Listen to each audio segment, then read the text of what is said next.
Hello and welcome to Theater Appreciation. Because this is an online course, you're not going to see a lot of lecture here. But to begin this week, I thought it important for me to provide you with a grounding in the three definitions that we are going to use to help us understand theater. There are three definitions that we are going to use for the first half of the class to help us really appreciate and understand what is my favorite subject, of course, and I hope you will come to at least learn to appreciate the art and craft of theater. So I have a PowerPoint presentation for us. And I'm going to quickly, I hope, share my screen so that we can talk about, or I can talk about, defining theater in the way that we are going to in this class. And by the time you finish this first unit this week, you will be able to state our three definitions, recognize the different types of stages, understand the features of the first type of theater, which is the one that we have at Andrews College, the proscenium theater, and understand maybe a little bit about the basics of stage direction on a proscenium stage. I have included in this presentation a number of photographs of productions that were done here at Andrews College, and this one is from our, I want to say 2019 production of Laundry and Bourbon. You can tell this was a very funny moment because two women discover that they are wearing the same dress, and as you can tell, they are not happy about that. So we're going to use three definitions in this class. The first is that theater is a physical space. It's a place. If I were to ask you to close your eyes, or just do that with me right now. Close your eyes and imagine a theater. I would guess that you're probably imagining a movie theater because that may have been where you spent most of your time in a place called a theater. A theater is a place, so we can understand it by understanding all that is involved with that physical space. The second definition is theater is an ensemble. Ensemble is a French word that has come to the English language as well, and it simply means together in French. In English, we understand the word ensemble to mean a group of people that are working together. What a perfect way to understand theater. Finally, the third definition is theater is a way of life. Oh, this photograph is actually a production of my husband. I chose to share this image because it contains so many different and crazy looking types of people. And actually, that is my son playing the Red Knight there in the middle. This is a production of, you probably guessed it, this is Alice in Wonderland, a rock version of it. All right. Remember the first definition, theater is a physical space. There are three basic stage types, kind of neat. Three definitions, three types of stages that go with that first definition. The first is the proscenium theater. It is the kind that we have at Andrews College. It means that the audience is seated on one side of the performance space, one side of the stage in front.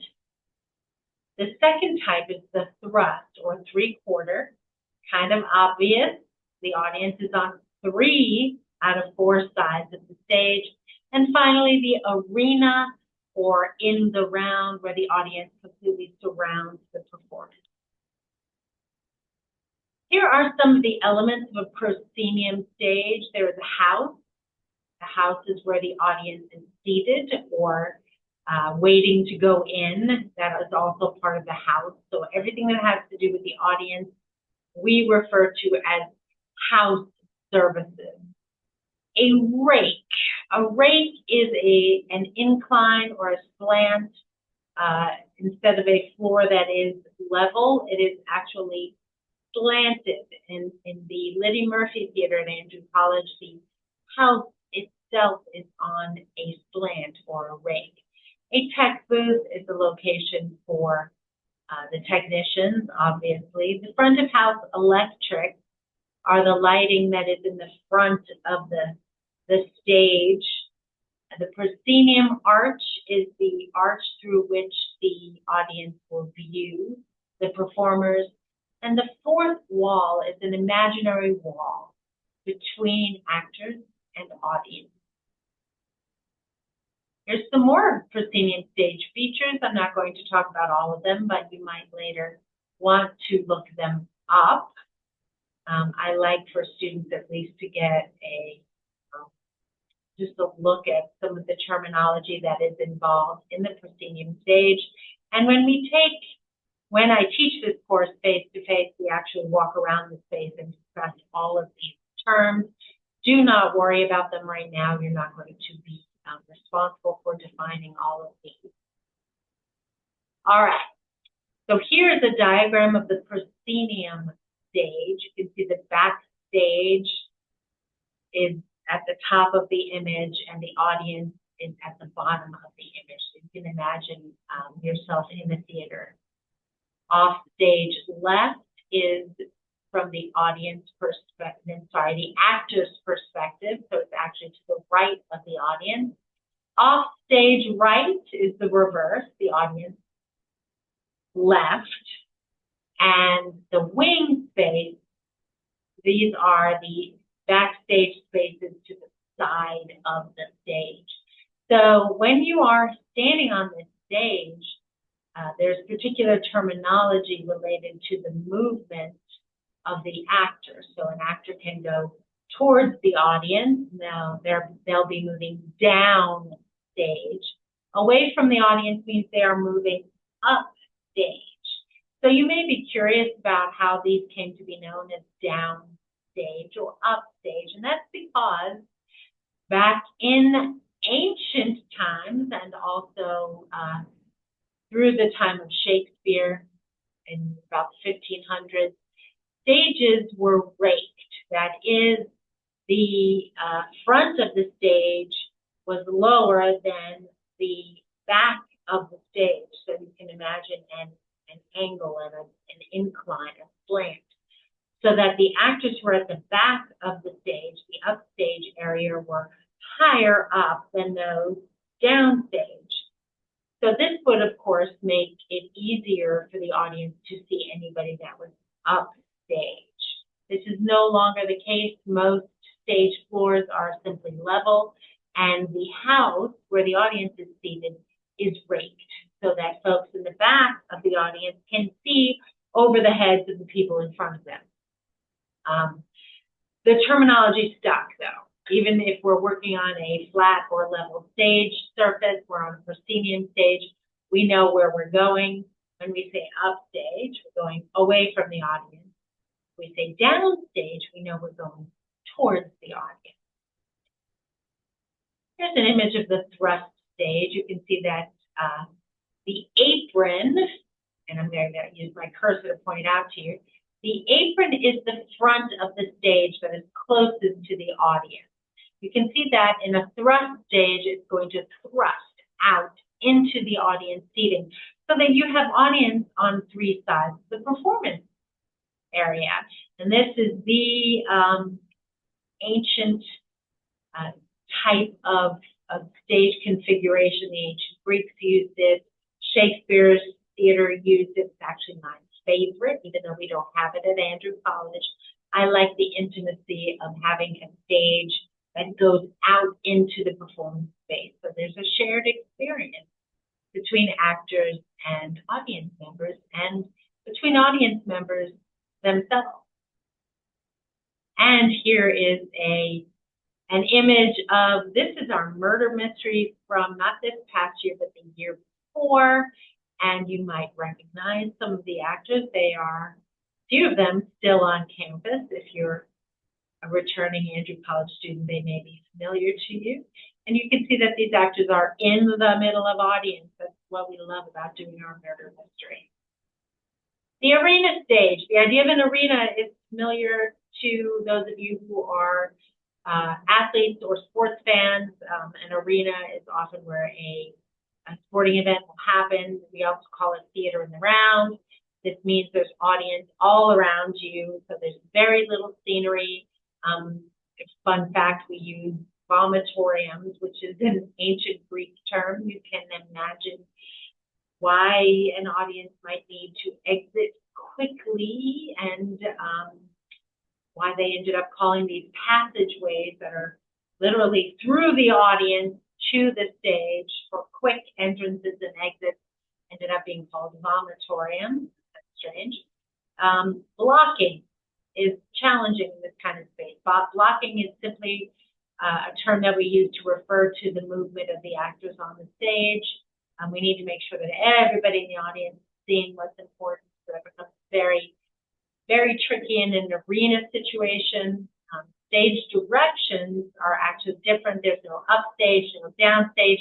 So we actually use the positions of clock. So 12 o'clock, 1 o'clock, which is going to be maybe interesting in future generations, as very few of us use a traditional clock anymore. We use a digital clock, so that may actually change at some point. Maybe they'll use north or south or east or west to refer to the positions of the arena stage. Oh, here's another shot from Murder Mystery a few years back. This is out in Magnolia Alley in downtown Cuthbert.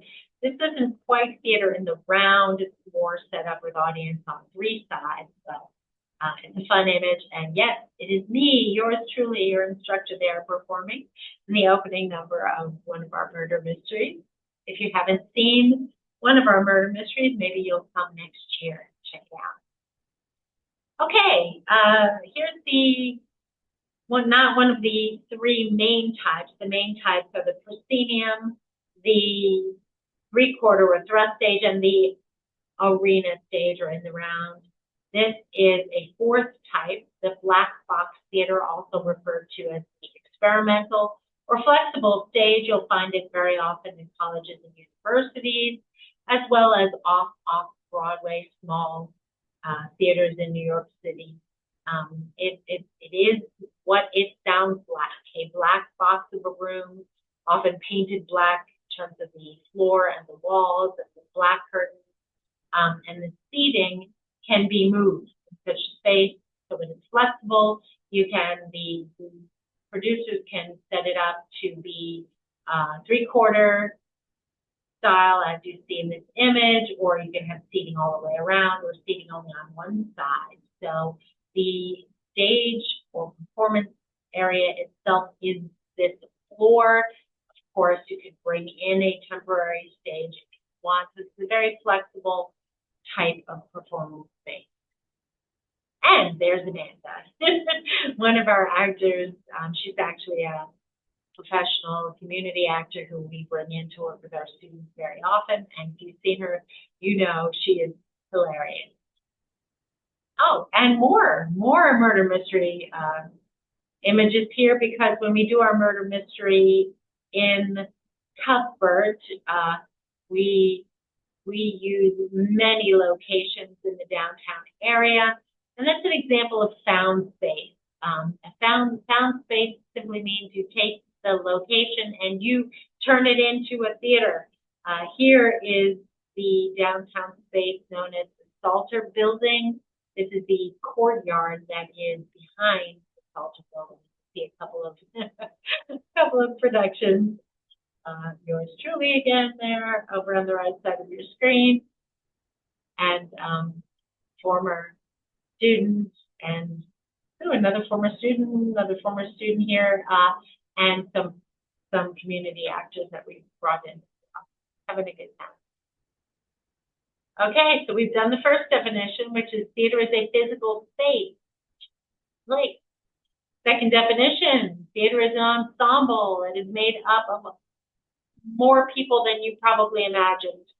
People who write the show, act in the show, do the research on the play, technicians of all kinds, carpenters, electricians, managers, producers who are responsible for raising the money, folks who take care of the audience, directors, designers, and this course is going to introduce you to many of them, and you'll sort of get a taste of what it's like to work in the theater by the project do in class. And here we are, a production of Almost Maine that was done in the fall of 2018, I believe. Seems like a long time ago. We turned the Liddy Murphy Theater into the town of Almost Maine in the middle of winter. And really fun time. Definition 3. This is, I guess, sort of the most, I'm not going to say difficult, but most thought-provoking maybe of the 3 definitions. Definition 1, theater is a physical space. Definition 2, theater is an ensemble of people who make it. Definition 3 is theater is a way of life. People who do theater, like the people who do any sport, work any particular job, or members of any profession, they have a particular culture. So there is an etiquette, a code of behavior associated with the theater, culture, rules, unspoken and spoken, lifestyles associated with the theater, superstitions, and even rituals. So I have introduced you to the 3 definitions we are going to use this semester. Theater is a physical space. Theater is an ensemble of people, and theater is the way of life that these people experience. Now, if this link works for me, we'll get a quick look at, oh, I thought it was going to give us the funny poem, but it does not. This link will give you, or does give us, a glossary of technical terms, like break a leg, chewing the scenery, the ghost light, the green room, trapdoors. There are many, many, many terms that are associated with the theater that you may not be familiar with. In this week's discussion, you're going to explore our 3 definitions in some more detail. You'll have a choice of articles or videos, and you're going to share your learning with one another and explore it in a little bit more detail. And I hope you'll have a little fun and learn something that you didn't know. So welcome to class, and I look forward to seeing you all online.